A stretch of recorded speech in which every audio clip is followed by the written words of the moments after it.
Assalamualaikum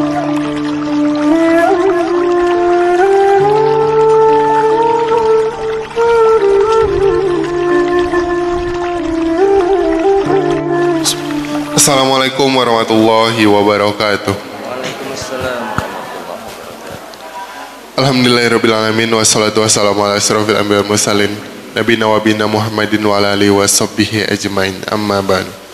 Puji syukur mari kita panjatkan kehadirat Allah Subhanahu wa taala atas segala limpahan rahmat dan nikmat yang telah diberikan kepada kita, terutama nikmat iman, nikmat Islam dan nikmat sehat walafiat.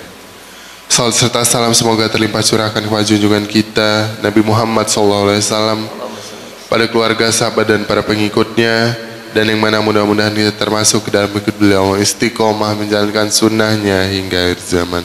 Amin ya rabbal alamin. Hadirin jemaah yang dirahmati Allah, alhamdulillah pada hari ini kita masih berikan kesempatan untuk di Masjid An-Nur ini dalam rangka melaksanakan kewajiban kita di pagi hari ini, yaitu yang pertama melaksanakan sholat subuh berjamaah, dan yang kedua insya Allah dilanjutkan dengan kewajiban kita dalam menuntut ilmu. Alhamdulillah pada pagi hari ini telah hadir bersama kita yang kita muliakan Al-Ustadz Muhammad Zailani LCMA, yang akan menyampaikan tausiahnya dengan mengambil tema lanjutan bab taharah. Untuk itu kepada Al-Ustadz Muhammad Zailani LCMA dipersilahkan untuk menyampaikan tausiahnya. Terima kasih. Assalamualaikum warahmatullahi wabarakatuh. Bismillahirrahmanirrahim. Assalamualaikum warahmatullahi wabarakatuh.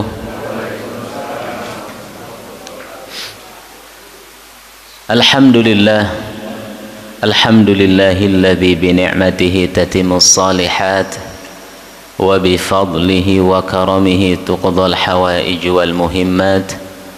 Assalatu wassalamu ala Rasulillahi sayyidina Muhammad wa ala alihi wa sahbihi wa man sara ala nahjihi wa man iqtafa atharahu ila yaumiddin. Amma ba'du.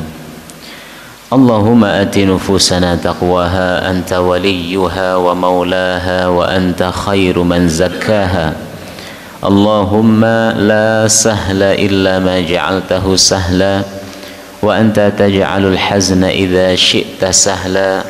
Subhanaka la ilma lana illa ma 'allamtana innaka antal alimul hakim wa tub 'alaina ya maulana innaka antat tawwabur rahim. Bapak Ibu jamaah salat subuh Masjid An-Nur Keranggan Permai yang kami muliakan dan yang dirahmati Allah Subhanahu wa taala. Sebelumnya kami ucapkan jazakumullahu khairan. Terima kasih atas kesempatan yang diberikan untuk berbagi. Dalam hal ini insya Allah kita masih melanjutkan kitab Thaharah. Kalau pertemuan yang lalu kita membahas tentang madkhal ataupun pengantar tentang fikih supaya wawasan kita terbuka bagaimana menyikapi fikih. Insya Allah pagi hari ini kita akan melanjutkan daripada fikih Thaharah. Kita akan menyelesaikan tentang air ataupun jenis-jenis air yang dapat digunakan untuk bersuci sekaligus macam-macam najis. Karena kita wudhu menggunakan air, ya kita mandi juga menggunakan air, kemudian kita membersihkan pakaian ataupun peralatan-peralatan yang kita gunakan untuk beribadah itu juga dengan air, ya. Mungkin hampir tidak ada yang menggunakan wedi. Ada yang tahu wedi, Pak, ya? Ya, orang Jawa bilang wedi, ya itu lain lagi nanti, Pak. Ada wedi, ada wedi, ya. Jadi wedi itu pasir ataupun debu, ya. Bapak Ibu yang dirahmati Allah, langsung saja fikih Thaharah kita akan membahas tentang air, ya. Ini sesuai dengan kondisi kita yang hujan, alhamdulillah, ya. Allahumma hawalaina wala alaina. Mudah-mudahan ini adalah hujan yang barakah. Allahumma sayyiban nafi'ah. Ya, sesuai dengan pembahasan yaitu Bagian yang pertama tentang jenis air, ya, supaya kita tidak salah di dalam menggunakan air untuk bersuci. Yang pertama adalah air mutlak, ya. Apakah itu air mutlak? Yaitu air yang suci dan dapat digunakan untuk mensucikan, ya. Kalau bahasa Arabnya adalah tahurun, ya. Kalau Imam Syafi'i mengatakan tahir mutahhir, suci dan mensucikan. Kira-kira air apa saja yang itu memiliki sifat tahurun ataupun tahir mutahhir, suci dan mensucikan? Yang pertama adalah air hujan, ya. Jadi Bapak Ibu, kalau tadi masih kurang puas wudhu dengan air keran, ya, jadi hujan-hujanan itu bisa langsung digunakan untuk apa, Pak? Untuk berwudu, ya. Apalagi kalau pengen simple, Pak, ya tinggal dibasahin semuanya, ya. Sudah nggak pakai urutan, Pak, kalau sudah mandi itu. Kalau mandi itu nggak pakai urutan lagi, ya. Jadi orang yang sudah mandi itu tidak perlu lagi untuk wudu, ya. Jadi kalau tadi kuat, Pak, jam 3 kan deres-deresnya tadi, Pak, itu langsung keluar, habis itu sholat tahajud, ya, setelah guyub itu sudah sah, ya, air hujan. Yang berikutnya adalah salju, ya. Kita, ya, iklimnya memang tidak ada salju, tapi di kulkas kita itu kan ada salju, Pak. Jadi salju itu bahasa Arab dari kata salj yang artinya es. Apa, Pak? Es, ya. Jadi andai saja kita kehabisan air, adanya es, itu sah, ya. Itu apa, Pak? Itu sah. Kemudian air embun, ya. Nah, embun kita punya. Tapi kalau di sini bukannya malah bersih, malah apa, Pak? Malah berdebu.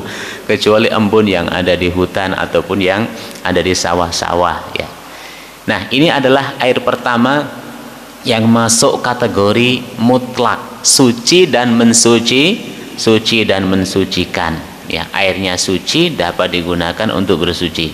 Sebagaimana firman Allah dalam surah Al-Anfal, wa yunazzilu 'alaikum minas samaa'i ma'an liyutahhirakum bih wa anzalna minas samaa'i ma'an tahura, ya. Air hujan, air salju, dan air embun. Yang kedua adalah air laut, yang ini masuk kategori air mutlak, suci dan dapat digunakan untuk bersuci. Sebagaimana sabda Rasulullah, huwa tahuru ma'uhu al-hillu maitatuh. Air laut adalah suci dan halal bangkainya, ya. Yang dimaksud ikan, Bapak Ibu, ya. Ya, nanti ada bangkai selain ikan, mohon maaf, misalkan ada bangkai manusia, ya jangan, itu haram, ya. Yang dimaksud adalah bangkai ikan, seperti itu, air laut. Kemudian yang berikutnya adalah air zam-zam. Air apa? Air zam-zam. Hanya saja kita tidak boleh menggunakan secara sengaja, Pak, selama air tawar masih ada, ya. Jadi menggunakan air zam-zam dengan sengaja padahal air tawar, air keran, air mata air masih banyak, ini hukumnya makruh. Apa, Pak? Makruh. Hanya saja kalau memang adanya itu, ya, itu termasuk air yang suci dan mensucikan atau masuk kategori air mutlak. Yang berikutnya adalah air yang berubah disebabkan karena menggenang. Lagi-lagi sesuai dengan kondisi kita, Pak. Misal di depan rumah Bapak Ibu karena habis hujan deras semalaman itu ada genangan. Ada apa, Pak? Genangan. Awal mula genangan itu keruh memang, Pak. Yang namanya bekas banjir, ya kan?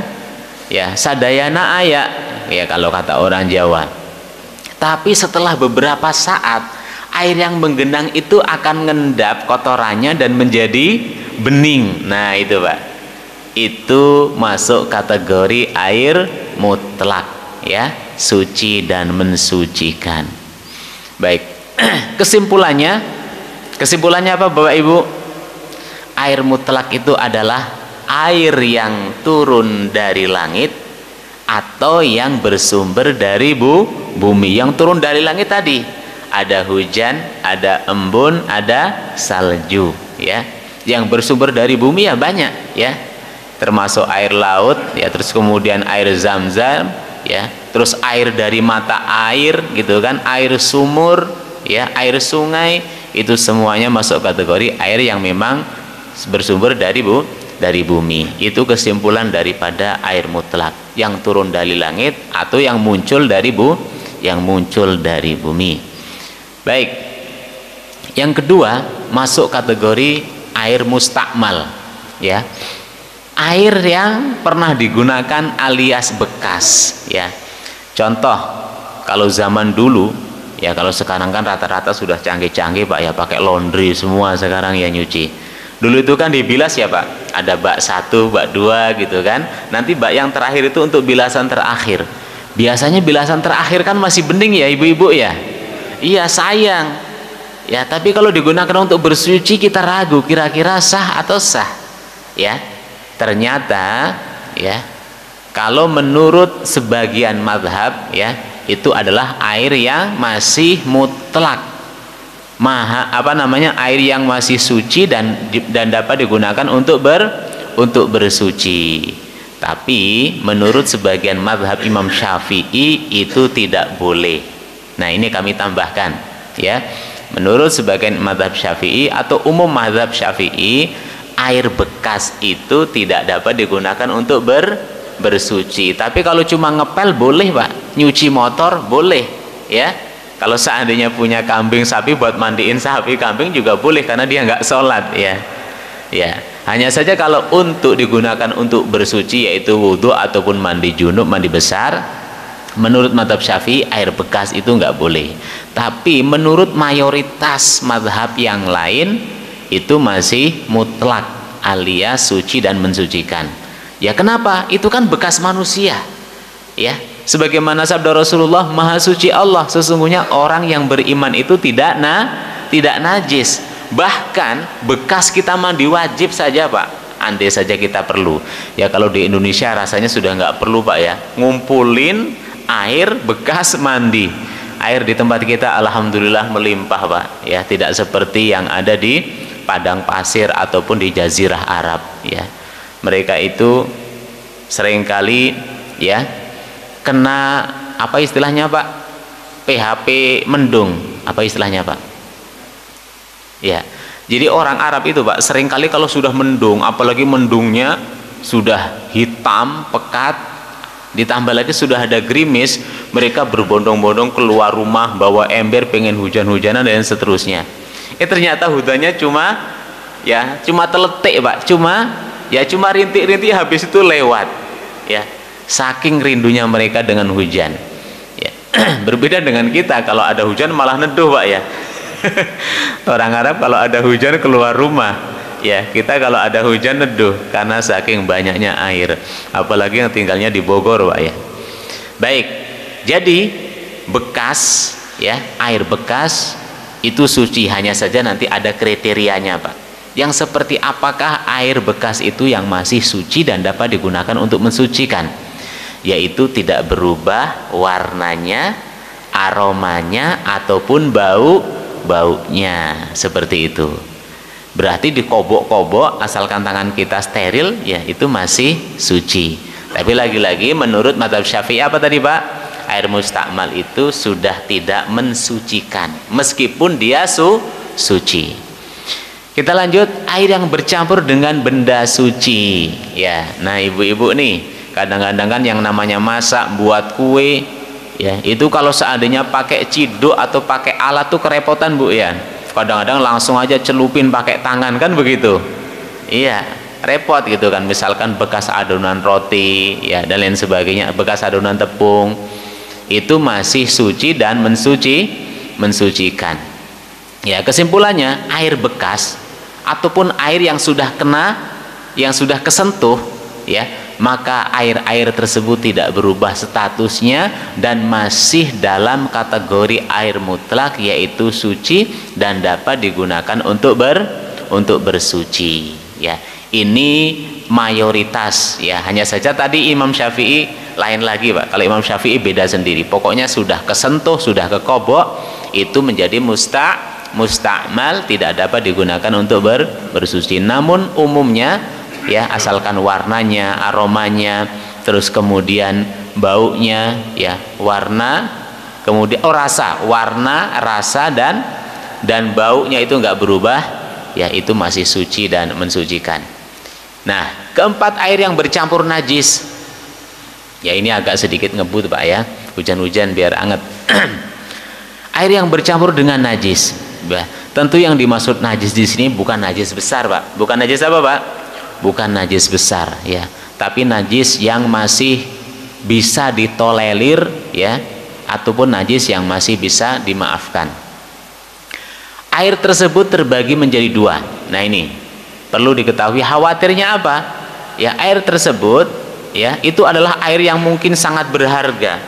Contoh air apa Pak, ibu-ibu biasanya air kolak misalkan ya, ataupun air apa itu Bu, masak ayam di opor ya, atau sop itu kan ya, tamunya sudah siap santap gitu misalkan ya, ternyata sopnya, opor ayamnya ya, ataupun tadi apa ya, ataupun esnya misalkan, itu ternyata kemasukan najis. Nah kita lihat dulu najisnya. Air tersebut terbagi menjadi dua. Jika najis yang ada dalam air, nah lagi-lagi yang seperti kami sebutkan tadi, merubah salah satu dari rasa, warna dan aroma, maka ijma itu artinya mayoritas para ulama ya mengatakan air tersebut tidak dapat lagi digunakan untuk bersuci ya. Air tetap dalam kemutlakannya jika ketiga sifat yang meliputi rasa, warna dan aroma tidak mengalami perubahan ya. Jadi cukup najisnya itu diambil ya. Lalu bagaimana kalau najis tersebut itu mengenai makanan ya? Contoh misalkan Bapak Ibu lalat hijau ya, itu kan tidak kita undang, tahu-tahu datang sendiri. Misalkan ada lalat hijau ya, karena mencium aroma ya lezatnya masakan opor ayam atau sop atau yang semisalnya, ingin mencicipi ternyata malah kerendam Mbak ya, ataupun malah nyemplung, nggak bisa keluar. Solusinya gimana Bapak Ibu? Kalau makanan itu kemasukan makanan yang berkuah ya, karena yang bikin lalat itu terjebak biasanya yang berkuah. Kalau yang kering dia bisa terbang sendiri ya. Bagaimana Bapak Ibu kalau seandainya itu masuk makanan yang berkuah tadi? Apakah kita buang karena kita yakin itu adalah najis ya? Bagaimana Ibu? Iya betul sekali ya. Jadi kalau ada lalat masuk ke makanan ataupun hidangan yang berkuah, kalau ini makanan ya, kalau ini hidangan, maka menurut sabda Rasulullah ya, sekalian dicelupin Pak, tapi jangan diaduk-aduk ya Pak ya, nanti dicelupin diaduk-aduk lagi, cukup dicelupin aja Pak, dicelupin, kita angkat, kita buang, entah itu lalat ataupun najis yang lainnya. Tapi kalau lalat seperti itu Pak, kalau najis yang lainnya mohon maaf itu tinggal dicongkel saja, tinggal dibuang saja. Tapi kalau lalat itu dicelupin, ditenggelamin, baru dibuang. Alasannya apa? Karena salah satu sayap itu adalah penyakit, sayap satunya lagi sebagai penawar, akhirnya jadi netral ya. Hanya saja memang tidak semua orang yang mengaku Islam itu mengimani hadis ini Pak, padahal ini hadis yang sahih ya, hadis yang sahih ya. Contohnya mohon maaf ya, umat Islam dari kalangan Syiah misalkan Pak, umat Islam dari kalangan apa Bapak Ibu? Dari kalangan Syiah nggak mengimani hadis ini ya. Kenapa? Pertama, menurut mereka nggak logis, menyalahi fitrah ya. Yang kedua ya, menurut mereka hadisnya itu tidak absah karena bukan melalui jalur ahlul bait ya, tidak apa-apa ya, karena itu kan keyakinan mereka. Tapi ahlu sunnah wal jamaah meyakini bahwasanya hadis tersebut adalah hadis yang sahih, yang marfu sampai kepada Rasulullah Shallallahu Alaihi Wasallam. Kemudian dalam riwayat lain Nabi bersabda, jika air mencapai 2 kulah, ya, 2 kulah itu kurang lebih 270 liter, maka statusnya tidak mengandung najis, ya. Misal toren kita Bapak Ibu, ya, toren kita, toren paling kecil 250 ya Pak, ya, di atasnya 500 dulu Pak ya, atau langsung 1000, ya, katakanlah 500 lah ya, katakanlah 500 liter isi toren kita. Ternyata ya ketika kita naik ingin bersih-bersih, ada tikus ngampul Pak, alias sudah jadi mohon maaf ya, sudah jadi seperti itulah ya. Lagi-lagi rumusnya ini Pak, apakah rasa, warna dan aromanya berubah, ya? Karena sering Pak di toren itu seperti itu, wabil khusus ketika musim kemarau, ya. Karena bagaimanapun ya tikus butuh apa Pak? Butuh minum gitu kan. Nggak taunya nyemplung, nggak bisa keluar, ya. Jadi ini rumusnya Pak, rasa, warna dan aroma, ya. Andai saja toren, air yang ada di toren kita itu rasanya ya nggak berubah, tetap tawar, warnanya tetap bening, aromanya ya tetap tawar, maka ya jangan dimubazirkan, jangan dibuang begitu saja. Itu masih suci dan dapat digunakan untuk bersuci, dengan syarat airnya mencapai 2 kulah. Berapa 2 kulah Pak? Kurang lebih 270 liter. Seperti itu berdasarkan hadis riwayat Imam Bukhari dan Imam Muslim, ya. Terus bagaimana dengan teh Pak? Kalau teh kira-kira gimana Pak? Nah ini kan langsung kita praktek nih. Kira-kira teh ini kalau digunakan untuk wudhu, ya sah atau tidak? Ya, apakah karena tidak suci? Ya, karena sudah berubah warna dan rasa, ya seperti itu. Meskipun Bapak kopinya itu kopi luwak yang paling mahal, ya, wah saya pengen wudhu pakai kopi luwak ya supaya barokah.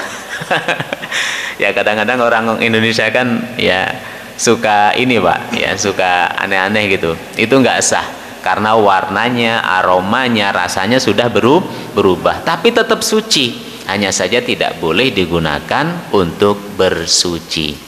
Bapak Ibu yang dirahmati Allah, jadi kalau seandainya nanti ada yang kurang jelas langsung bisa tanya Pak ya, karena ini masih sampai 37 slide Pak, ini masih baru-baru sampai 21. Tapi insya Allah ini hanya murojaah Pak, saya yakin Bapak Ibu dulu sudah belajar atau juga ini sebetulnya sudah paham, hanya saja memperkuat saja. Kita lanjut. Sekarang air sisa minuman Pak, air sisa minuman. Yang pertama, air sisa minuman manusia, ya. Air sisa minuman manusia adalah suci, baik peminumnya orang muslim maupun non muslim, ya, maupun non muslim, dalam kondisi junub maupun haid. Bayangin Mbak, karena mohon maaf, orang muslim, orang non muslim itu yang najis bukan zatnya Pak, bukan ainnya. Ain itu fisik Pak. Orang non muslim itu dalam Al-Quran memang disebut najis. Innamal musyrikuna najasun fala yaqrabul masjidal haram ba'da 'amihim hadza. Sesungguhnya orang-orang kafir, orang-orang musyrik itu najis, tidak boleh lagi ya masuk atau deket-deket Masjidil Haram setelah pembebasan atau Fathu Makkah. Ingat, yang najis bukan ainnya. Apa ain itu Pak? Fisiknya, ya.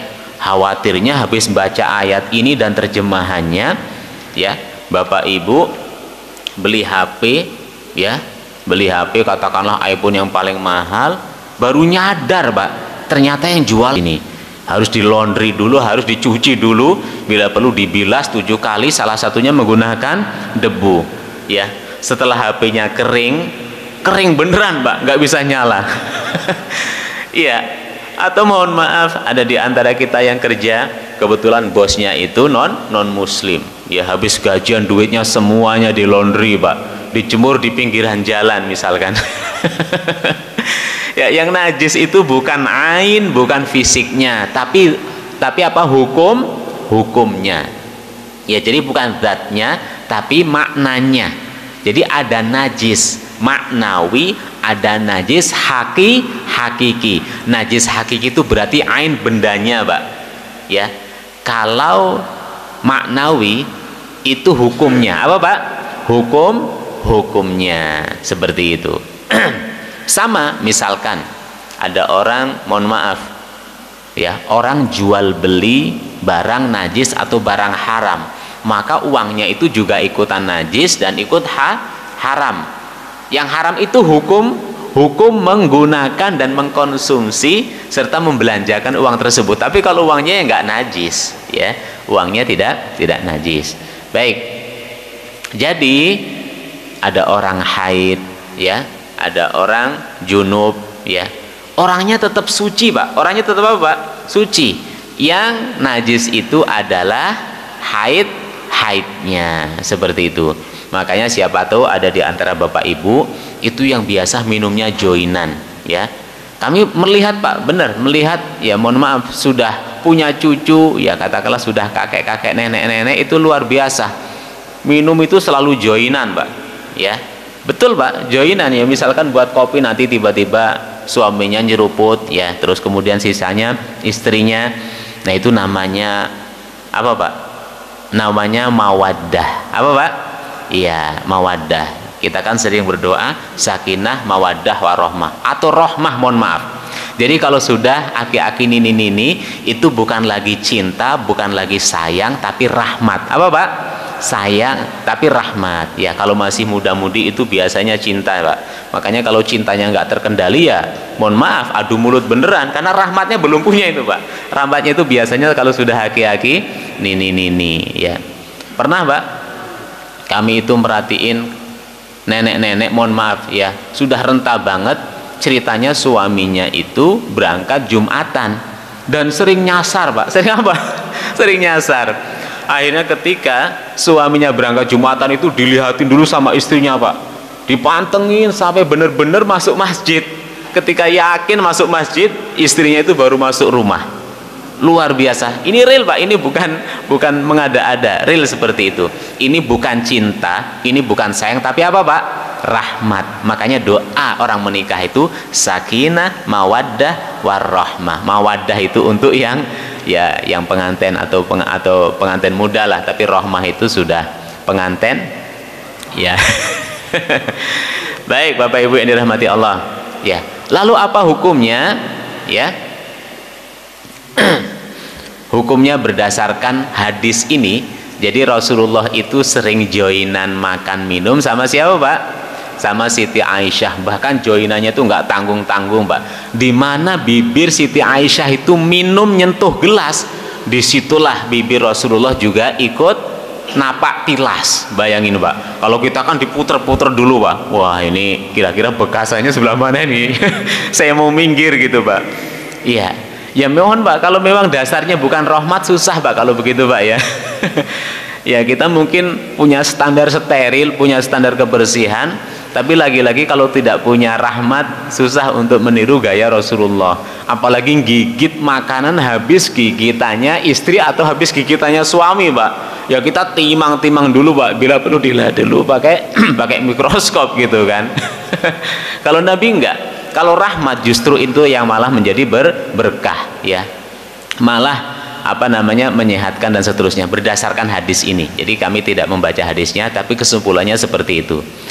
Kesimpulannya, air sisa manusia itu suci, baik itu muslim ataupun non muslim, baik manusia yang dalam kondisi suci ataupun dalam kondisi junub, seperti itu.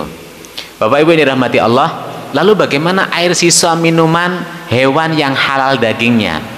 Contohnya, ya, kambing, sapi, kerbau, ya. Ternyata masih ada sisa minumannya, ya. Karena hewan yang halal Pak itu sudah dipastikan kulitnya, bulunya, ya, itu halal selagi dia masih hidup. Tapi kalau sudah menjadi bangkai itu lain lagi ceritanya. Ya, singkatnya, ya, sisa minuman binatang yang halal dimakan dagingnya boleh diminum dan dipakai untuk berwudu. Seperti itu, Pak. Ya, kalau kita memang mikirnya itu agak mendalam, ya hewan itu, mohon maaf Pak, sebetulnya hewan itu ya lebih steril dari manusia, Pak, dari sisi makanannya. Ini hewan yang halal loh, Pak. Hewan yang halal, kita sedang membahas hewan yang halal dimakan. Ya, contohnya kambing sama sapi. Kambing sama sapi itu ya dari dulu makanannya rumput atau daun-daunan. Itu dijamin bersih kan, Pak? Dijamin halal atau dijamin tidak ada penyakitnya. Ya, berbeda dengan manusia, Pak. Ya, sampai kambing juga juga dimakan. Aspal ya kata Ustadz Riza. Aspal aja dimakan, Pak. Tapi ini bahasa kiasan ya, Pak, ya. Ya, ini developer, kontraktor paham ini maksudnya. Baik. Jadi sisa, ya, air minum sisa hewan yang halal dagingnya itu suci, ya, bisa digunakan untuk mandi, untuk berwudu, bahkan bisa digunakan untuk apa, Pak? Untuk minum, ya. Tapi kalau belum dimasak ya direbus dulu. Sekarang sudah nggak zaman kayaknya rebus air, Pak, atau masih ada yang rebus air, Pak? Ya, sekarang sudah semuanya serba instan, ya. Ya, yang penting umur kita tetap panjang, Pak, ya, jangan instan juga. Berikutnya, air sisa minuman keledai, burung dan binatang buas. Ya, ini langsung saja to the point, Pak. Kesimpulannya apa, Pak? Kesimpulannya juga suci, ya, karena ada hadisnya nih. Nabi SAW pernah ditanya, bolehkah kita berwudu dengan sisa minuman keledai? Jawab Nabi SAW, boleh. Demikian pula, ya, dengan sisa minuman binatang buas, ya, dengan sisa minuman binatang buas. Ya, mungkin di antara kita nggak terbayang, Pak, tapi yang kerja di Ragunan, ya kan, Pak? Ya, yang kerja di Ragunan mungkin, wah, ini dapat solusi nih, Pak. Ya, yang kerja di Ragunan Zoo, ya, yang ada di Jakarta Selatan. Baik. Nah, ini yang lebih unik lagi, ya. Dalam salah satu perjalanan Nabi SAW berangkat pada waktu malam. Rombongan itu melewati seorang laki-laki yang sedang duduk dekat kolamnya. Umar pun bertanya kepadanya, apakah ada hewan buas yang minum di kolammu pada malam ini?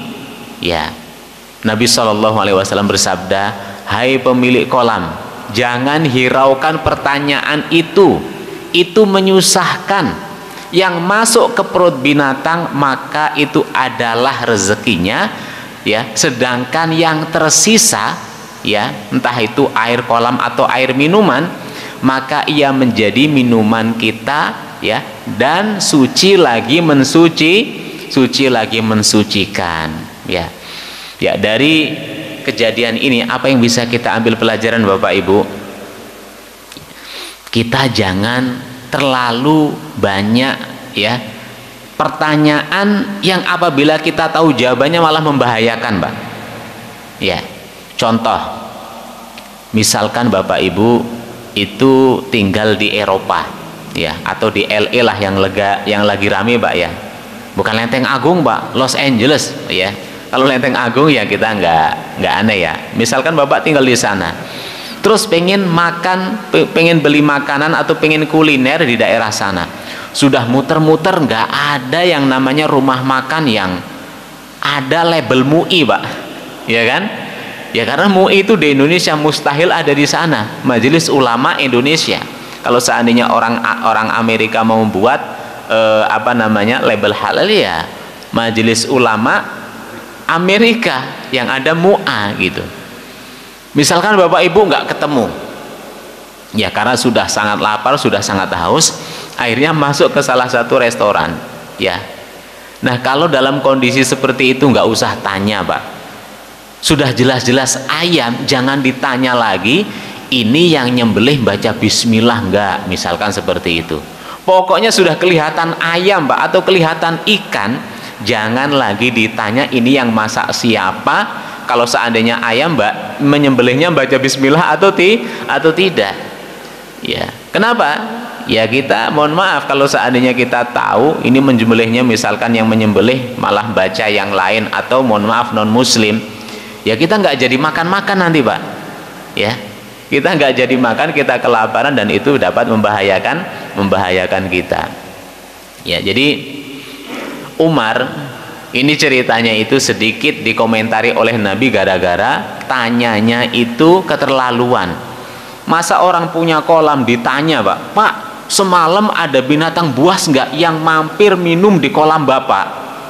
Ya, karena kalau ada saya khawatir ya binatang buas tersebut ada racunnya dan kita nggak jadi bersuci, lantas kita wurung untuk minum ataupun bersuci dengan air kolam ini. Sama Nabi itu katakanlah dimarahin pak, wis nggak usah digubris kalau bahasa kita pak, ya nggak usah dijawab, itu nyeleneh itu. Yang diminum dan dimakan binatang buas yaitu rezekinya. Kalaupun ada sisa ya itu masih bisa digunakan untuk bersuci dan bisa digunakan untuk minum. Ya siapa tahu ya ada yang punya hobi memelihara binatang buas. Kan ada itu pak, siapa artis yang melihara binatang itu pak? Yang lagi ramai itu pak, yang pernah dikunjungin Ustadz Adi Hidayat. Ya pak ya? Ya betul itu. Ya dia kan punya itu sendiri. Nah itu kan ya bagi orang-orang yang kerja di situ sangat bermanfaat hadis ini pak. Karena gimana pun ya semua kolam air di situ ya dikobokin semua, itu kolamnya dibikin mandi apa pak? Bikin mandi burung, bikin mandi bebek gitu. Ya. Baik Bapak Ibu dirahmati Allah. Jadi air sisa minuman itu hukumnya apa? Hukumnya adalah suci, dapat mensucikan sekalipun itu sisa binatang buas. Lalu bagaimana dengan sisa minuman kucing Bapak Ibu? Wah ini banyak yang punya kucing ya. Ya yang banyak punya kucing tahu sendiri pak, kucing itu kan ya mohon maaf dia suka-suka dia ya, punya bosnya ya punya dia pak ya. Punya bosnya ya punya dia. Ya kesimpulannya suci. Nah ini pak, sisa kucing suci berdasarkan hadis Kabsyah binti Ka'ab yang tinggal bersama Abu Qatadah, bahwa pada suatu ketika Abu Qatadah masuk ke dalam rumah, kemudian Kabsyah menyediakan air minum untuknya. Tiba-tiba datang seekor kucing yang meminum air itu, dan Abu Qatadah pun memiringkan mangkok hingga binatang itu dapat meminumnya. Ya, maksudnya malah dikasih sekalian gitu loh pak. Tahu ini adalah minum saya, tiba-tiba ada kucing nyelonong minum ya, karena mungkin posisinya agak susah, malah dicepai sekalian, malah dimudahkan. Ya udah ini minum nih ya. Ketika Abu Qatadah melihat Kabsyah memperhatikan tindakannya itu, ia pun bertanya, apakah engkau tercengang wahai anak saudaraku? Ya, anak saudaraku itu berarti apa pak? Anak saudaraku. Kenapa kok bahasanya anak saudaraku gitu loh pak? Ya, anak saudaraku berarti keponakan pak ya? Ya, anaknya kakak atau anaknya adik ya. Orang Arab tuh kalau sudah penyebutan ahli waris itu detail pak. Misalkan ya, mohon maaf, ada janda nikah dengan duda, masing-masing bawa anak, itu nggak ada istilah nak gitu, nggak. Wahai anak istriku, itu kalau yang manggil bapak. Kalau yang manggil ibu, wahai anak suamiku. Kalau kita kan nggak ada seperti itu, repot banget sih. Karena ini kaitannya dengan hukum waris pak. Dengan apa pak? Dengan hukum waris ya, seperti itu. Kalau kita ya pokoknya anak ya, entah itu mohon maaf atau anak apa sambung atau anak bawaan, pokoknya ya anak gitu kan. Abu Qatadah berkata, sesungguhnya Rasulullah SAW bersabda, innaha laisat binajas, innaha minat tawafina alaikum wa tawafat. Kucing itu tidak najis, ia termasuk binatang yang berkeliling dalam lingkunganmu. Seperti itu ya. Jadi kalau cuma kesenggol kucing atau bekas minumnya kucing, itu tetap suci dan mensucikan, ya. Pertanyaannya, lalu bagaimana dengan kotorannya, Pak? Baik itu pupnya ataupun BAB-nya atau pipisnya, mohon maaf. Bagaimana dengan itu, Pak? Najis atau suci, Pak? Karena dulu pernah rame kan, Pak, ya? Pernah rame, ulama ini mengatakan suci, yang satu najis, suci najis. Ingat, kalau kotorannya tetap najis, Pak. Tetap apa? Tetap najis. Yang enggak najis itu adalah air liurnya, ya, bulunya itu enggak najis. Tapi kalau kotorannya tetap najis. Logikanya begini, Pak. Kucing dengan manusia lebih mulia mana, Pak? Manusia saja, mohon maaf, pipisnya najis, pupnya juga najis, ya. Masa manusia yang lebih mulia dari kucing itu kotorannya saja najis, kok kucing nggak najis? Kan begitu ya, Pak, logikanya.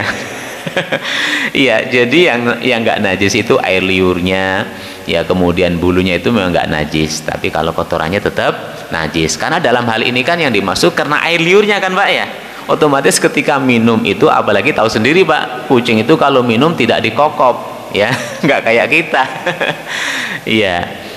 Taib. Sekarang sisa minuman anjing dan babi. Nah, ini sudah nggak ada lagi perdebatan, Pak. Sepakat, ya. Sepakat, ya. Apa namanya? Ya. Sisa minuman air dan sisa minuman anjing dan babi, ya, hukumnya tetap najis karena kotor, menjijikkan, dan berdasarkan nas-nas Al-Quran.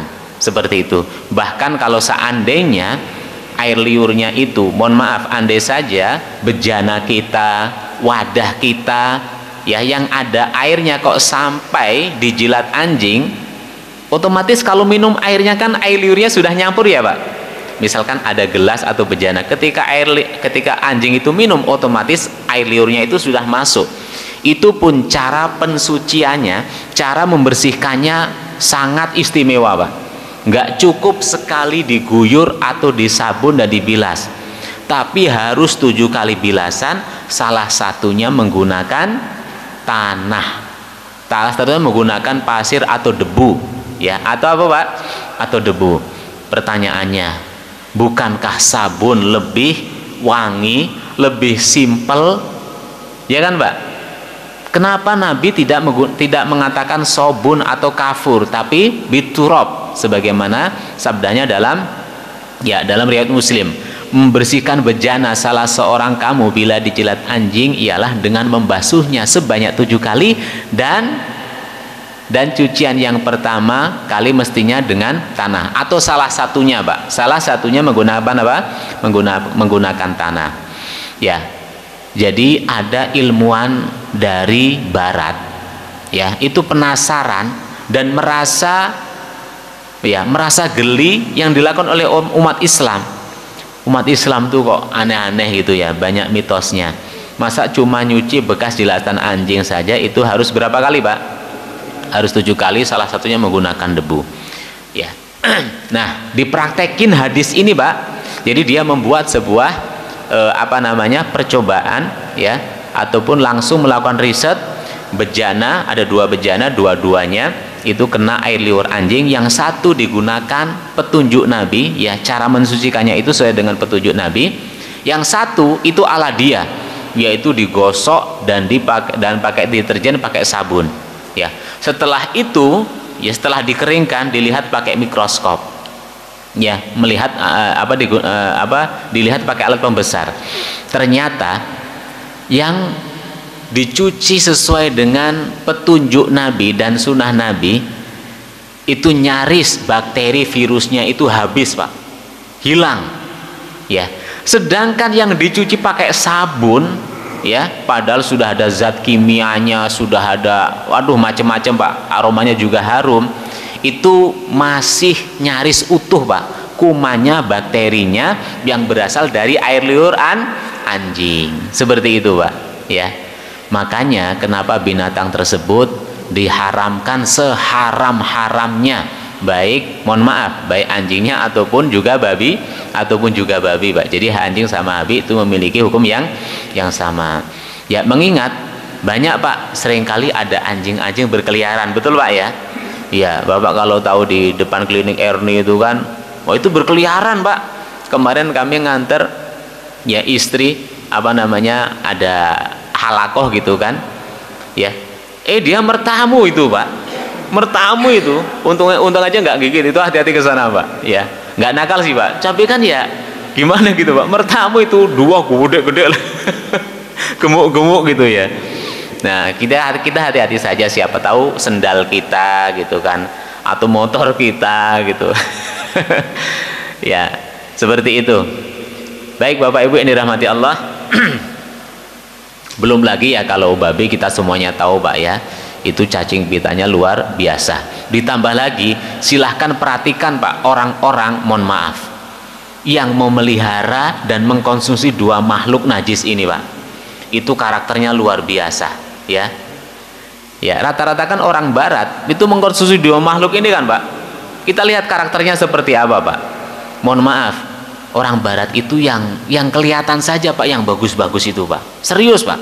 Aslinya kalau Bapak tahu di dalamnya itu ya, itu mohon maaf, ada yang lebih parah, ada yang lebih miskin dari Indonesia, ada yang lebih buruk dari Indonesia ya. Salah satu contoh adalah Philadelphia.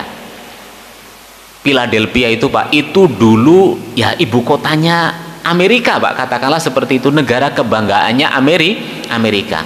Sekarang Pak, itu benar-benar yang hidup di sana itu seperti bangkai yang berjalan. Seperti apa Pak? Bangkai yang berjalan ya. Silahkan tonton di YouTube Pak, Philadelphia. Luar biasa, bangunan-bangunan yang dulunya mewah megah itu sudah angkel semuanya. Orang-orang yang dulunya itu pinter-pinter, cerdas-cerdas, sekarang sudah jadi itu tadi, bangkai yang berjalan di atas muka bumi ya. Nanti silahkan dilihat Pak videonya. Kenapa? Ya mereka diantaranya seringkali mengkonsumsi hal-hal yang seperti ini, sehingga perilakunya itu mohon maaf ya, perilakunya itu yang nggak jauh-jauh dari apa yang dimakan ya. Pergaulan bebas ya, kemudian mengkonsumsi barang-barang haram seperti narkotika, minuman keras, yang itu menjadikan dia benar-benar naudzubillah summa naudzubillah. Mereka jam segini mungkin masih tidur di got-got Pak, sebagian mereka itu Pak ya. Silahkan nanti ditonton di YouTube Philadelphia, yaitu negara bagian dari Amerika. Baik Bapak Ibu yang dirahmati Allah Subhanahu wa taala, selesai untuk macam-macam air, entah itu air mutlak, air mustakmal, atau air sisa. Sebelum kita lanjut dulu aja Pak ya. Ya, karena ini juga penting Pak, jenis-jenis najis ya. Jenis-jenis najis. Yang pertama, kencing dan kotoran atau tinja manusia ya. Taib. Jadi sepakat itu najis, karena kita sedang bahas najis ya. Sepakat itu adalah najis. Hanya saja yang seringkali ya, mohon maaf, yang seringkali menjadi objek daripada kotoran ini itu apa Pak? Alas kaki ya, alas kaki ya.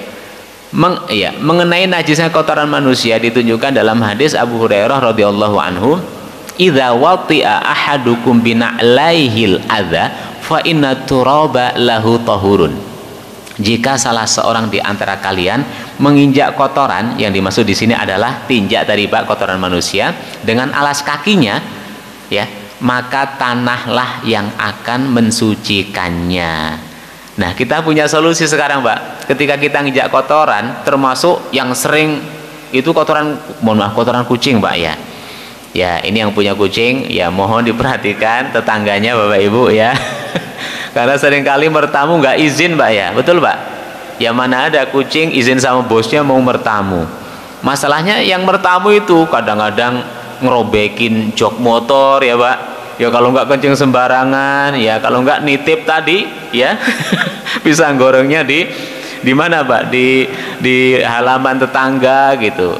Nah itu mohon diperhatikan hal seperti itu, karena itu masuk kategori ya katakanlah tidak mengindahkan ikramul jar, atau hak tetangga itu tidak kita jalankan Ya, kalau kita nginjak, mohon maaf, kalau sendal kita nginjak kotoran manusia, Pak, ya, atau kencingnya, kita nggak perlu repot-repot nyuci, nyabunin, jemur, cukup kita pakai jalan aja, Pak. Kalau memang di jalanan itu ada debunya, itu sudah apa, Pak? Sudah suci dengan sendirinya. Seperti itu. Ya namanya alas ya, itu sudah menjadi konsekuensi, Pak, yang namanya alas. Seperti itu. Bisa dipahami, Pak, ya?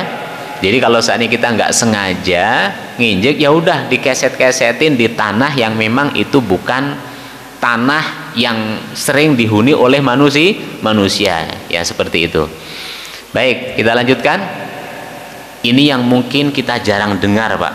Ya, dan mungkin kita nggak paham, yaitu wadi dan madhi. Apa, Pak? Ya, ada wadi, bukan wedi, Pak. Kalau bahasa Arabnya itu wadiyun dan madhiyun. Ya, kita baca pelan-pelan karena ini kaitannya dengan najis, masalahnya yang harus kita bersihkan. Kalau bahasa Arabnya wadiyun, ya kita translate wadi, adalah sesuatu yang keluar sesudah kencing pada umumnya. Nah, ini biasanya yang sudah degeneratif, Pak. Yang sudah apa? Yang sudah degeneratif, yang umurnya sudah kepala 4 atau kepala 5 ke atas, ya. Berwarna putih, ya, tebal mirip sperma atau mirip mani, namun berbeda kekeruhannya dengan mani. Wadi tidak memiliki bau yang khas. Ya mohon maaf, kami sendiri nggak mengalami, Pak, jadi nggak punya pengalaman. Barangkali Bapak Ibu itu menemukan, ya apa tadi, Pak? Wadi, sekali lagi, yang keluar sesudah pipis. Sudah apa, Pak? Ya, kemiripannya memirip dengan air sperma, namun tidak memiliki aroma yang khas. Ya, kalau sperma kan memiliki aroma yang khas, kencing juga punya aroma yang khas. Tapi kalau wadi ini nggak punya aroma yang khas, tapi lebih mirip kepada apa tadi, Pak? Ya, lebih mirip kepada mani dan keluarnya setelah kita pipis. Kalau ada yang mengalami hal seperti ini, karena ini lagi-lagi nggak semua orang terjadi seperti ini, Pak, ya, untuk wadi itu, maka nanti hukumnya kita akan tahu apakah itu sama hukumnya dengan kencing atau bagaimana. Nah, yang berikutnya adalah madhi, ya, wadiyun, madhiyun, nanti yang terakhir adalah maniyun, ya. Sedangkan madhi adalah cairan berwarna putih. Maksud putih di sini itu bening, Pak, ya. Jelas, Pak, ya. Maksud putih di sini itu apa, Pak? Bening, nanti dikiranya kayak putih susu. Enggak. Maksud putih di sini itu bening, ya. Karena kita biasa ngomong air ini kan air putih, betul nggak, Pak? Air putih, ya. Jarang kita ngomong air bening, ya. Malah bingung, Pak. Nanti air bening yang dari kolam atau dari, kalau air putih berarti air tawar. Jadi maksud putih di sini adalah air bening, ya, warnanya itu bening, clear gitu, Pak, ya. Sedangkan madhi pakai dha, kalau ini pakai dal, ya. Sedangkan madhi adalah cair yang berwarna putih, maksudnya bening, clear, ya, tipis, lengket, ya, keluar ketika orang bercumbu rayu atau ketika membayangkan jima, ya, atau membayangkan bersetubuh, atau ketika ada keinginan untuk jima. Madhi tidak menyebabkan lemas, ya, seperti sperma, dan terkadang keluar tanpa terasa, yaitu keluar ketika muqaddimah syahwat, ya. Ini terjadi baik laki-laki ataupun perempuan. Jadi laki-laki dan perempuan yang katakanlah lagi ada syahwat, tiba-tiba syahwatnya muncul gitu, Pak, entah karena melihat sesuatu atau membayangkan sesuatu gitu kan, ya. Atau misalkan ibu-ibu ketika suaminya mau berangkat kantor kan ganteng, Bu, ya. Ya, kalau iya, ibu-ibu kan kalau suaminya mau berangkat ke kantor tuh ganteng, rapi, dan kalau pamitan, nah mohon maaf, ini pengalaman temen gitu kan, biasanya itu suaminya ketika pamitan itu kan dicium tangannya atau apa. Nah biasanya ya ini ibu-ibu yang masih muda-muda itu sering mengalami, ya katakanlah syahwat, yaitu tiba-tiba gairahnya muncul. Nah biasanya itu juga keluar madhi, Pak. Kalau laki-laki beda, Pak. Kalau laki-laki itu ya tadi ketika membayangkan Yang seperti itulah laki-laki tahu sendiri, semua nggak usah diceritakan. Itu biasanya juga keluar mati. Atau biasanya dia itu keluarnya itu mengiringi mani, Pak. Jadi biasanya madi dulu, baru mani, cairan bening. Nah, kita nggak akan membahas masalah zatnya ya, ataupun spesifikasinya, tapi juga perlu yang jelas bahas masalah hukumnya. Ingat sekali lagi, yang dimaksud putih di sini itu adalah bening, baik wadi ataupun madi. Lalu bagaimana hukumnya ya? Karena kita mengalami semua. Ya, langsung saja. Aku termasuk orang yang sering keluar madi. Ini Ali bin Abi Thalib, Pak. Jadi Ali bin Abi Thalib itu, mohon maaf Pak, itu hormonnya tinggi banget gitu ya. Ya, ngelihat ini saja itu bisa jadi keluar madi gitu kan. Ya, atau bahkan ngelihat lihat onta yang montok gitu kan. Jadi mudah banget dia itu beser, tapi bukan beser air, Pak ya. Ya, beser karena syahwat. Ya, karena apa? Karena syahwat. Itu Ali bin Abi Thalib. Namun aku malu menanyakan hal ini kepada Nabi ya Shallallahu Alaihi Wasallam, dikarenakan kedudukan anaknya Fatimah. Saat itu Nabi sudah menikah sama putri Rasulullah, yaitu Fatimah. Lalu aku perintahkan Mikdad bin Aswad untuk bertanya pada Shallallahu Alaihi Wasallam. Lantas beliau memberikan jawaban pada Mikdad. Perintahkan orang yang mengeluarkan madhi, yang dimaksud Ali bin Abi Thalib, yang ketika syahwat itu keluar cairan. Nah, itu maksudnya lebih tandesnya, baik laki-laki ataupun perempuan. Perintahkan dia untuk mencuci kemaluannya, kemudian suruh dia berwudu.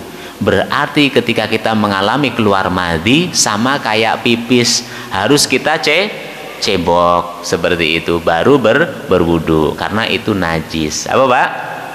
Najis ya. Ya. Lalu bagaimana kalau nempel di badan? Ya, nanti kita bahas sekalian bahas masalah mani ini, Pak, karena ini kaitannya dengan suci. Nah, itu madhi. Lalu bagaimana Pak? Wadi dan madhi. Jadi wadi dan madhi, cairan bening, Pak, setelah pipis atau yang keluar ketika syahwat, itu hukumnya sama. Dicuci baru wudu ya. Tentu yang dicuci itu kemaluan, karena yang mengeluarkan kemaluan. Lalu bagaimana dengan sperma? Ya, ini sekaligus tiga-tiganya. Hukum madhi, wadi, dan sperma. Madhi tadi itu karena apa, Pak? Cairan bening karena syahwat. Terkadang nggak ada rasa, pokoknya ketika ada syahwat ini keluar. Sedangkan wadi ini biasanya setelah pipis. Setelah apa, Pak? Setelah pipis. Nah, bisa jadi Bapak Ibu yang merasa pipisnya nggak tuntas, atau kayak ada yang keluar padahal kita pipisnya itu sudah ekstra, Pak. Kita sudah ngikutin sunnah Nabi, kita sudah cebok dengan benar. Ketika sudah pakai baju lagi kok kayak ada yang ngalir, betul nggak, Pak? Nah, udah kita husnudon saja, Pak. Itu adalah apa?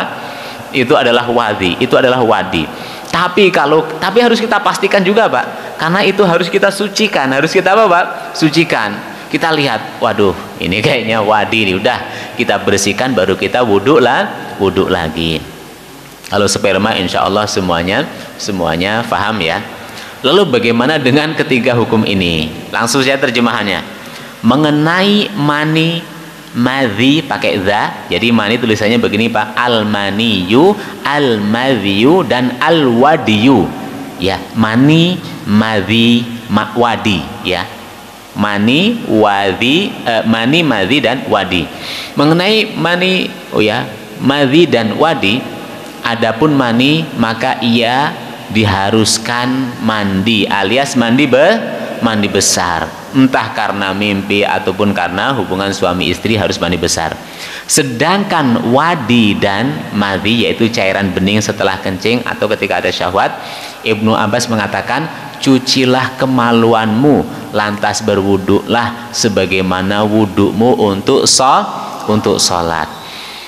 Kalau air kencing, sepakat baju yang kena air kencing, pakaian yang kena pipis, mau basah, mau kering, mau sedikit, mau banyak, najis, betul Pak ya? Sepakat. Lalu bagaimana kalau kena ini, Pak? Karena kan repot, Pak. Kita sudah kita sudah pipis beneran gitu kan, sudah cebok bener, sudah kita pakai gitu ya, Pak. ketika jalan kok kayak ada yang kayak ada yang keluar. Ya kita husnudzon itu wadi kalau sehabis kan kencing. Karena pasti ngenai pakaian kan, Pak? Ngenai apa, Pak? Ngenai pakaian. Sedangkan hukumnya tadi itu adalah najis. Lalu bagaimana dengan pakaiannya? Apakah ikut najis juga? Seperti itu, ya. Nah, mohon maaf, kalau kita ngelihatnya masih dalam kondisi basah. Dalam kondisi apa, Pak? Jadi nempel di pakaian dalam kondisi basah, itu cukup kita spray, Pak. Kita apa, Pak?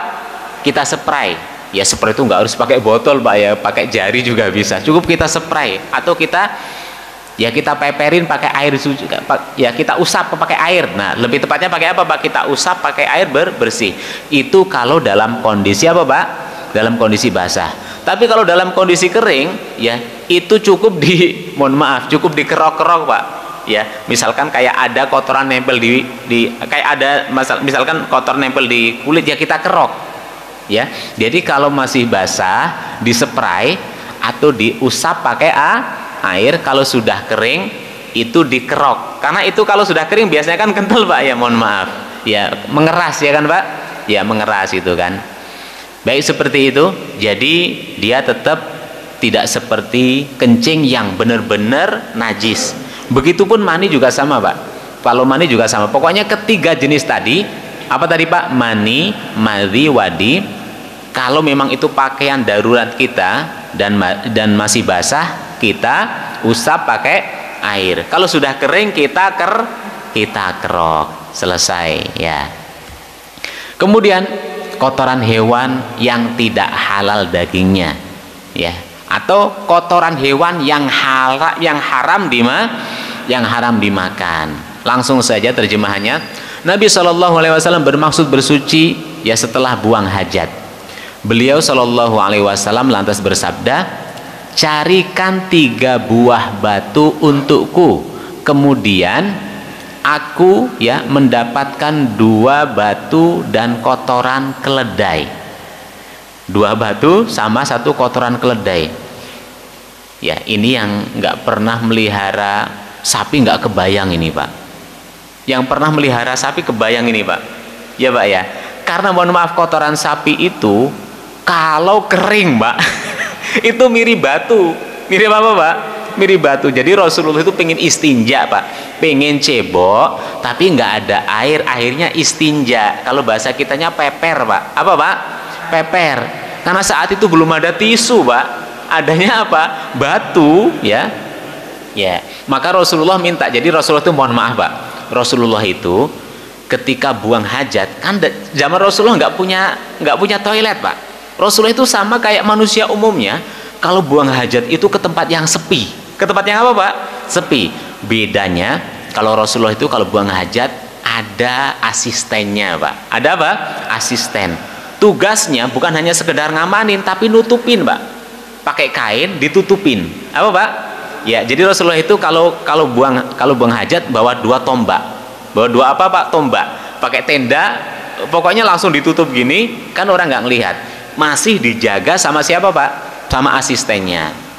Kebetulan nggak ada air, akhirnya asistennya Rasulullah itu disuruh nyariin 3 buah batu untuk peper atau istinja. Nyari muter-muter nggak ketemu, Pak. Ya, mohon maaf, keburu kering gitu kan mikirnya. Waduh, keburu kering nih Nabi. Akhirnya yang satu itu kotoran keledai sama kerasnya, Pak. Iya kan? Sama kerasnya. Udahlah, nggak apa-apa. Yang satu keledai mudah-mudahan diterima gitu kan. Ternyata Nabi tahu gitu kan, 2 batu ini betul, tapi kok satunya kotoran keledai gitu kan. Ya, kemudian apa? Lalu beliau SAW, Nabi mengambil 2 batu dan membuang kotoran tadi. Ya, beliau SAW bersabda, kotoran itu termasuk najis. Termasuk apa, Pak? Termasuk najis. Ya. Masalahnya ada yang bermadzhab begini, Pak. Kotoran binatang itu suci, Pak, ya. Entah itu kotoran keledai, kotoran onta, kotoran jaran atau kuda, itu ada yang suci. Kalau itu kebangetan lah, Pak, ya. Jadi kenapa Nabi itu tidak bersuci atau tidak istinja dengan kotoran keledai tadi, padahal sudah ngering kayak batu, Pak, keras banget. karena najis. Tidak mungkin ya mensucikan sesuatu dengan perkara yang najis, yang ada malah najisnya double. Hal ini menunjukkan bahwa kotoran hewan yang tidak dimakan dagingnya, semacam kotoran keledai, adalah najis. Lalu bagaimana dengan kotoran sapi, kotoran kambing? Nah, ini Pak, kita harus bijak nih. Ya, karena di sini bahasanya kotoran hewan yang tidak dimakan dagingnya atau tidak halal dagingnya, ya seperti keledai, anjing, babi dan seterusnya, otomatis kotorannya pun lebih najis, kan seperti itu logikanya. Lalu bagaimana dengan hewan yang halal seperti kambing dan sapi? Tidak dipungkiri Pak, ya, ulama dalam hal ini berbeda pendapat. Ya, jadi ada yang mengatakan pipisnya dan kotorannya kambing, sapi itu tidak najis. Tidak apa Pak?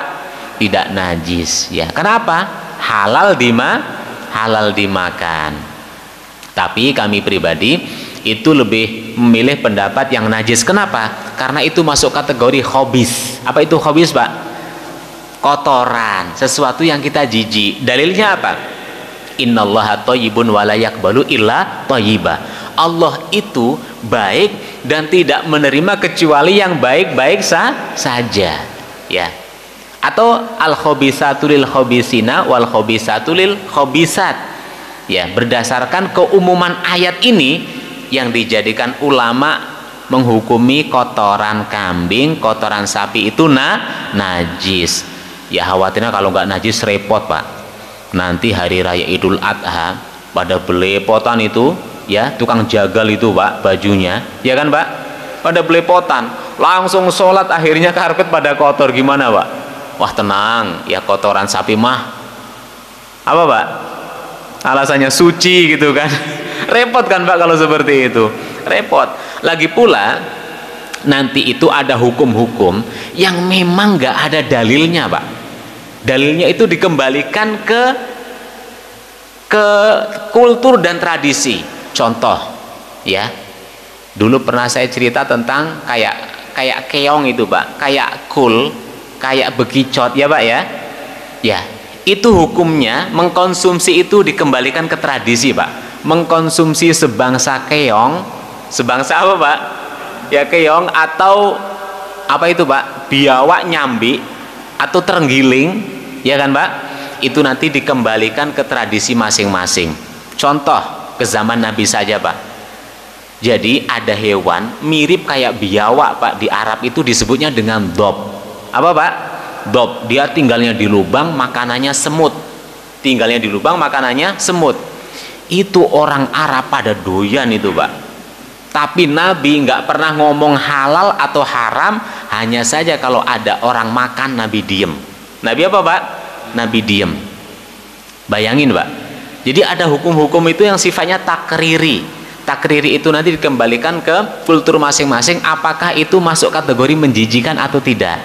Ya mohon maaf kalau kita makan biawak Pak, kita jijik nggak Pak? Nah, bagi orang yang melihat biawak itu jijik, maka haram. Maka apa Pak? Haram. Ya, termasuk terenggiling. Mungkin lebih tepatnya dob itu terenggiling ya Pak. Terenggiling yang makannya semut Pak ya. Ya, bagi orang yang melihat terenggiling itu menjijikkan, menakutkan, maka haram bagi dia makan terenggiling. Tapi yang melihatnya suka, ya, yang dagingnya juga doyan, baginya halal. Ya, jadi sekarang kita kembalikan Pak, kira-kira pipis sapi, kambing dan kotorannya itu menurut kita jijik atau kita sama kayak tanah Pak? Ya mohon maaf, kita jijik kan Pak? Jijik gitu kan. Nah berarti ya kita ambil hukum, kalau memang kita jijik berarti haram bagi kita, alias dalam hal ini najis. Berarti kita harus mengambil hukum yang najis, meskipun ada sebagian mengatakan itu suci. Baik. Jadi kotoran hewan yang tidak halal itu fix najis. Ya, kemudian tadi kami tambahkan, lalu bagaimana dengan kotoran hewan yang halal? Ulama berbeda pendapat. Ya, kalau kami memilih yang najis. Sekarang adalah darah haid. Nah ini langsung saja kepada terjemahan. Ya, seorang wanita pernah mendatangi Nabi Shallallahu Alaihi Wasallam kemudian berkata, di antara kami ada yang bajunya terkena darah haid. Ya, apa yang harus kami perbuat? Beliau Nabi menjawab, gosok dan keriklah pakaian tersebut dengan air, lalu percikan, kemudian sholatlah dengannya. Ya, maksudnya ya suruh benar-benar nyuci, Pak. Ya, jadi kotoran yang ngering itu cara mensucikannya nggak langsung direndam, Pak. Kalau kita ingin tahu, dibuang dulu kotorannya baru direndam. Itu cara membersihkan. Kenapa harus dikerik dulu? Karena kalau tidak dikerik, darah yang mengering tadi, Pak, justru malah akan semakin rata. Betul nggak, Pak? Justru malah akan semakin rata. Makanya dikerik dulu, karena biasanya yang menggumpal itulah yang memang banyak. Ada sisanya yang nempel itu dikit. Ya, kesimpulannya darah haid itu juga najis. Ya, perintah untuk menggosok dan mengerik darah haid tersebut menunjukkan akan kenajisannya. Tapi ingat, kalau darah itu najisnya di atas wadi, mani ataupun wadi. Jelas, Pak, ya? Ya, jadi najisnya itu di atas itu, Pak, karena dia adalah kotoran, adalah darah. Kemudian jilatan anjing. Nah, tadi sudah kita bahas ya, Pak, ya. Nah, jilatan anjing sudah kita bahas, sudah selesai insyaallah. Yang terakhir adalah bangkai, ya. Bangkai.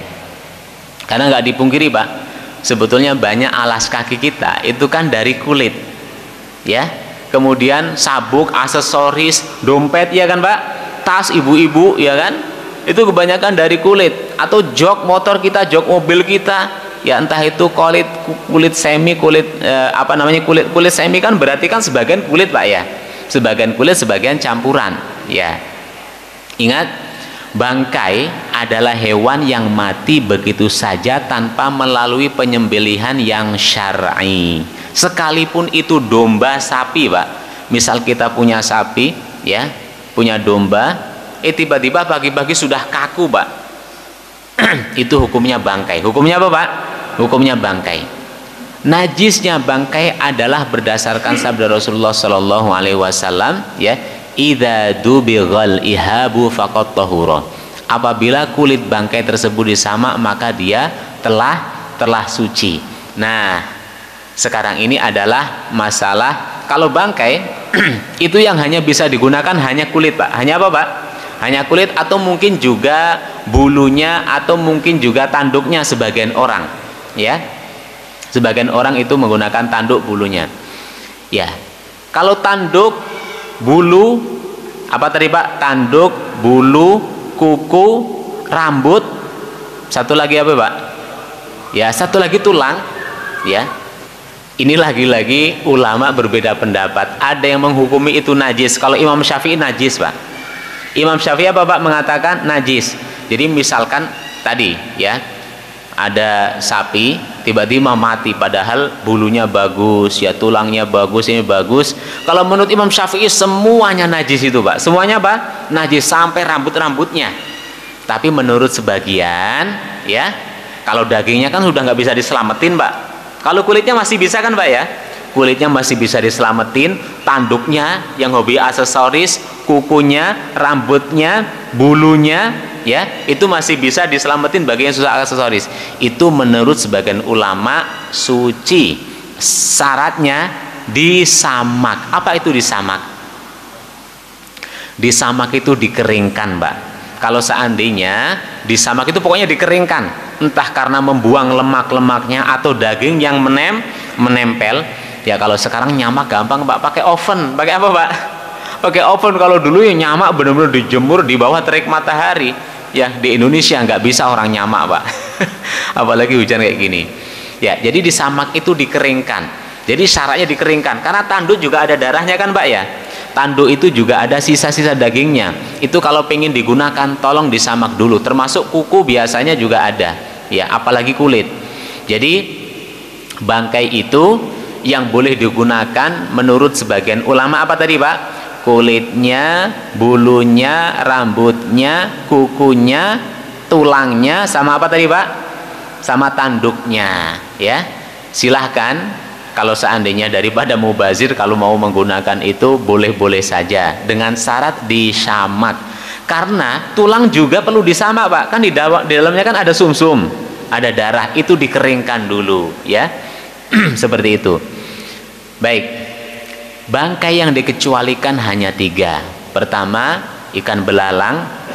Kemudian bangkai hewan yang darahnya tidak mengalir. Apa itu, Pak? Ya contohnya lalat. Kalau cicak darahnya mengalir nggak, Pak? Mengalir ya, Pak? Ya. Pokoknya bangkai yang nyamuk, ya. Nyamuk itu kan sebetulnya nggak punya darah, Pak. Itu darah kita, Pak. Ya, semut gitu ya. Kemudian tulang, tanduk, kuku, rambut, ya.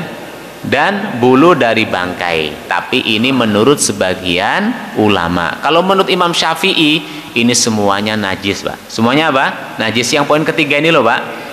Tulang, tanduk, kuku, rambut, ya, bulu dari bangkai, apalagi kulitnya, ini menurut Imam Syafi'i najis, ya. Ada di kitab namanya kitab At-Takrib, ya, atau kitab Matan Ghoyah wa Takrib, yang karangannya Matan Abi Syuja, ya. Dalam kitab Abi Syuja ini disebutkan hal-hal seperti ini najis, meskipun dalam mazhab yang lain itu masih dihalalkan dengan syarat disamak.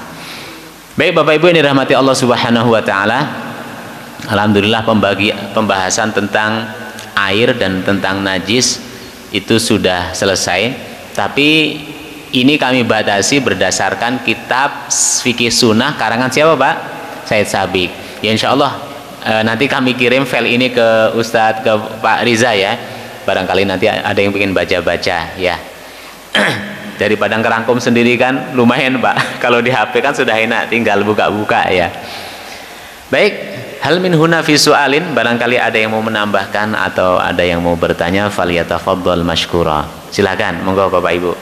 Ya, silakan Bapak.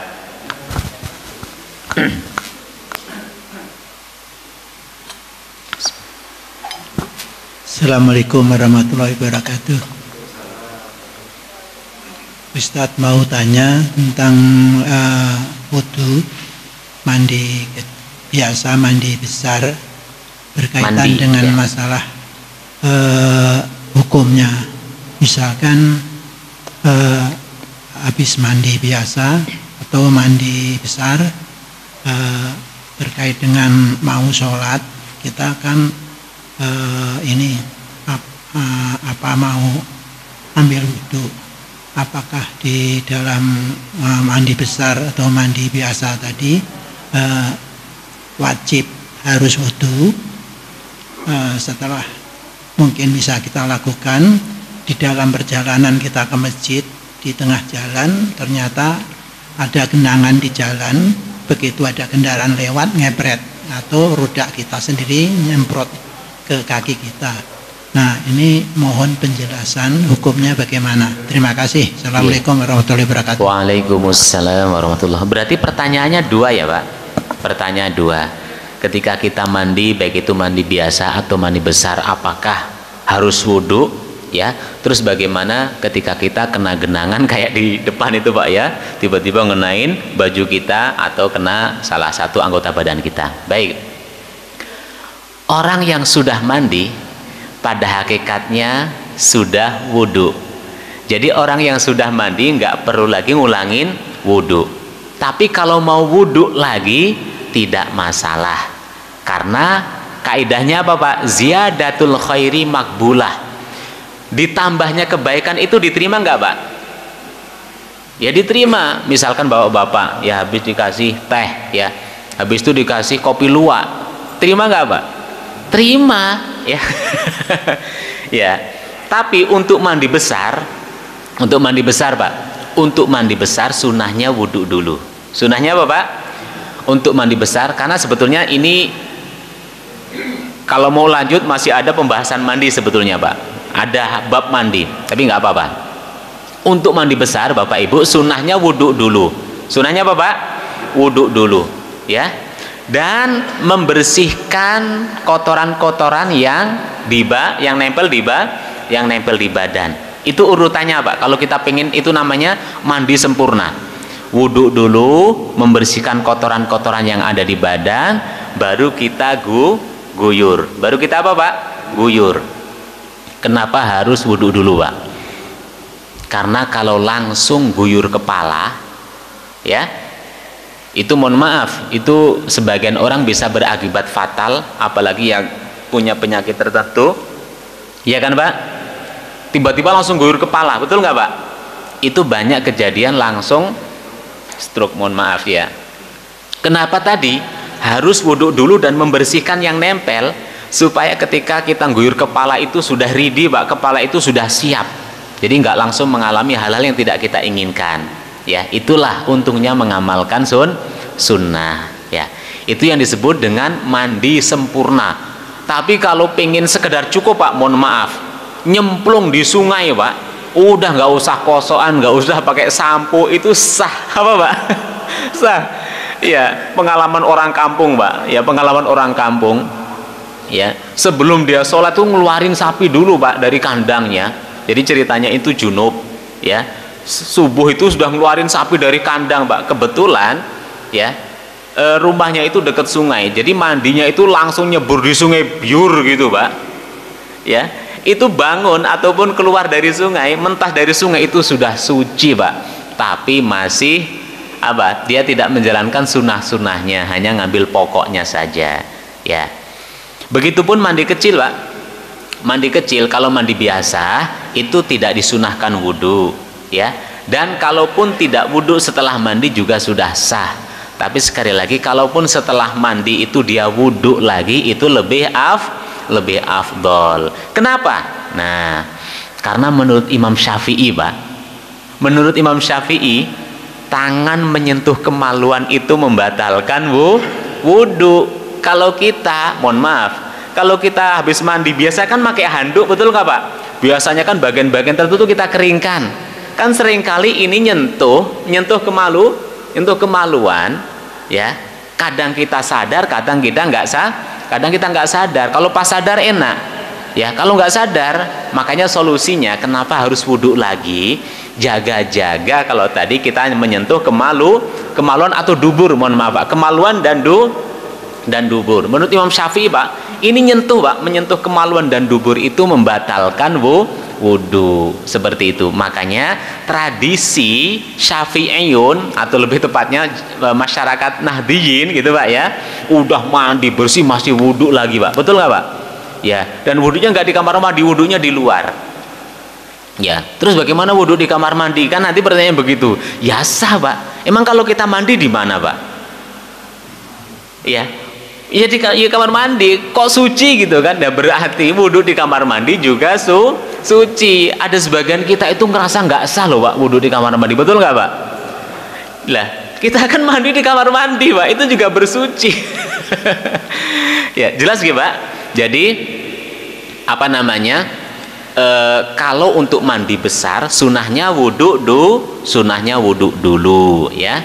Kalau untuk mandi kecil tidak sunnah, tapi kalau setelah mandi mau wudhu lagi itu lebih afdol, karena biasanya kalau orang sudah mandi kan nutup aurat dulu gitu kan Pak, nutup aurat dulu baru wudhu gitu kan.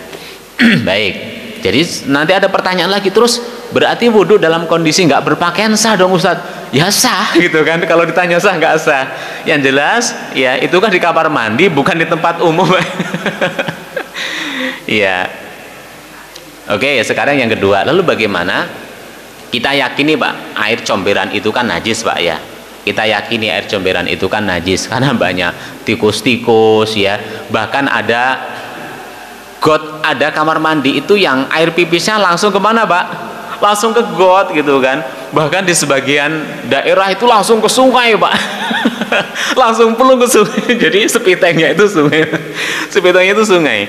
Nah, kalau kita kena cipratan air seperti itu gimana? Apakah harus wudhu lagi atau tidak? Jawabannya tidak. Cukup membersihkan bagian yang kena. Jelas Pak ya? Cukup membersihkan bagian yang kena, nggak usah repot-repot wudhu Pak ya. Termasuk nanti Bapak jalan ke sini ya, ternyata nginjek kotoran, cukup bersihin bagian yang kena kotoran nggak perlu lagi ngulangin wudu seperti itu. Ada lagi Pak? Nah, baik, Ya. mengingat waktu cukupkan Ustaz. Ya. Terima kasih atas materi yang Alhamdulillah. diberikan. Semoga apa yang disampaikan tadi dapat bermanfaat bagi kita semua. Amin ya rabbal alamin. Baik jemaah yang dirahmati Allah, kita akhiri kajian kita pada pagi hari dengan membaca doa kafaratul majlis. Subhanakallahumma wa bihamdika asyhadu an la ilaha illa anta astaghfiruka wa atubu ilaik. Terima kasih. Wabillahi taufiq wal hidayah. Wassalamualaikum warahmatullahi wabarakatuh. Waalaikumsalam warahmatullahi wabarakatuh. Ya, karena sudah ditutup ya. Selesai Pak ya. Insya Allah nanti materinya Ana share ke Pak Riza. Bila ada yang perlu tinggal di di HP nanti ya.